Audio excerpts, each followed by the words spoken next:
Video last దాకా చూడండి. Separate సజ్జన్నం పోపుకి ఇలా వేసుకోను వీడియోలు చూపెడుతున్నాను.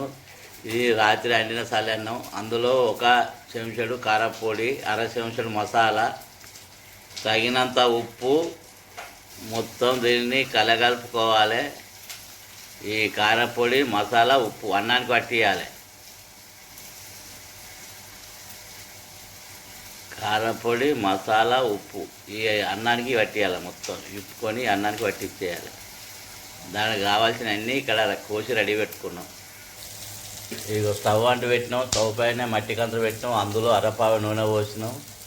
పచ్చిమిరపకాయలు, ఉల్లిగడ్డలు, కల్జామాకు, పల్లీలు, అర చెంచాడు పసుపు, అర చెంచాడు ఇంగు, పచ్చివాసన పోయేదాకా కొలుసుకోవాలి.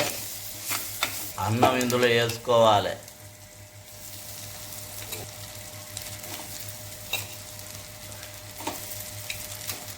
ఇది మొత్తం ఇలా కలుపుకోవాలి.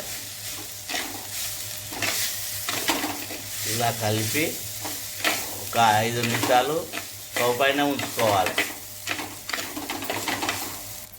పోపు అన్నం రెడీ అయింది. వేడి వేడి తింటే చాలా రుచిగా ఉంటుంది. ఇలా చలన్నాన్ని మనం పోపు అన్నం చేసుకొని తింటే గరం గరం ఉంటుంది. చిన్న కొద్ది అనిపిస్తుంది.